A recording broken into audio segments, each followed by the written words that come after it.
استخارہ کرنا یا کروانا جائز عمل ہے یا نہیں؟ کروانا کوئی نہیں، کرنا۔ یہ جو کروانے والے ہیں نا یہ سب لٹیرے ہیں، یہ سب فراڈ ہے، سب فراڈ ہے۔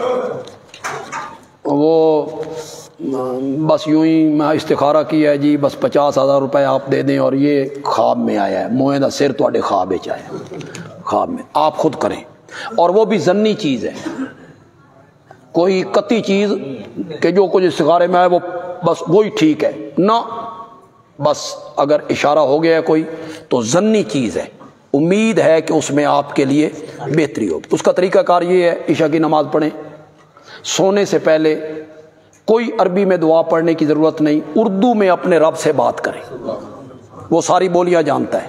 مولا یہ 2 کام ہیں، بچی کا رشتہ یہاں کروں یا یہاں کروں، کاروبار یہ کروں یا یہ کروں، میں اس میں پریشان ہوں، میرا دل مطمئن نہیں ہو رہا ہے، مولا میرا دین، میری دنیا، میری آخرت، میرے بال بچے، اولاد، مستقبل، اس کے لحاظ سے جو میرے لیے بہتر ہو میں تو اس سے مشورہ کر رہا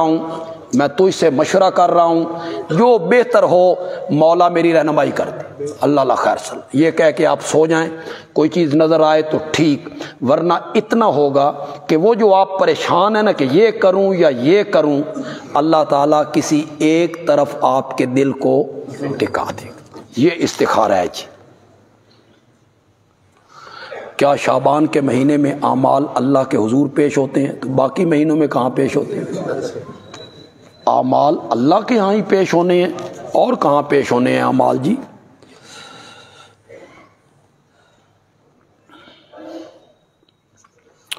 یہ لوگ یوں ہی بکواس کرتے رہتے ہیں صحابہ کے بارے میں، اس میں پریشان نہ ہوا کریں۔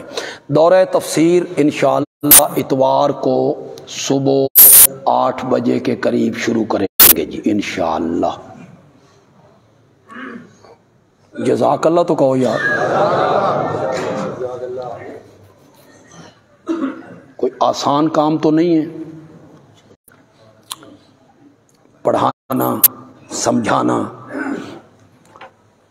تو آپ شہریوں میں، نوجوانوں میں، بزرگوں میں کچھ لوگ اگر فارغ ہوں، سارا وقت دے دیں صبح سے لے کے 1 بجے تک تو بڑی بات ہے، سارا نہ دیں تو کچھ وقت دیں، تو اس میں آپ داخلہ لیں، باقاعدہ داخلہ لیں، قرآن پاک لیں، اس پر لکھیں جو کچھ آپ کو پڑھایا جا رہا ہے، مشکل بات آئی ہے آپ لکھیں۔ اس کے لیے نوجوان سکول و کالج سے کوئی فارغ بچے ہیں تو وہ رجوع کریں، 1.5 مہینے کی بات ہے، قرآن کے ساتھ جڑیں، یہ بڑی عظمت کی بات ہے اور اس پر بڑا اجر ہے۔ جتنی دیر آپ اس میں مشغول رہیں گے، پڑھتے رہیں گے، اللہ میرے پیارے پیغمبر نے فرمایا کہ آپ کی وہ دعائیں بھی اللہ قبول کر لیں گے جسے مانگنے کا بھی ابھی آپ کو خیال نہیں ہے کہ یہ مشغول ہیں پڑھنے میں۔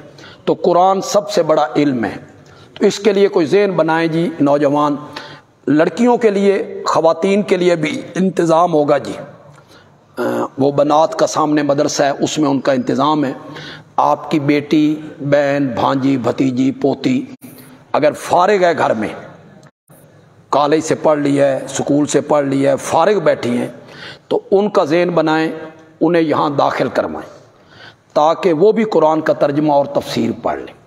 اگر انہیں سمجھ نہ بھی آیا نا، مطلب اگر کہے جی ہمیں تو سمجھ نہیں آ رہا ہے، تو انشاءاللہ اتنی بات ضرور ہوگی کہ وہ پکی معاہدہ بن جائیں، عقیدہ ان کا بڑا لوہے کی طرح مضبوط ہو جائے گا، شرک کی حقیقت کی ان کو سمجھ آ جائے گی۔ تو اپنی خواتین کو بھی تیار کریں، آپ بھی اس میں اپنا ذہن بنائیں، اور اتوار کو صبح ہی آ جائیں، اسی وقت داخلہ ہو جائے گا، فارم آپ کا پر ہو جائے گا، داخلہ ہو جائے گا، قرآن کا نسخہ آپ کو مل جائے گا، اور اس کے بعد کلاس میں آپ شامل ہو جائیں گے۔ دیں جی اذان۔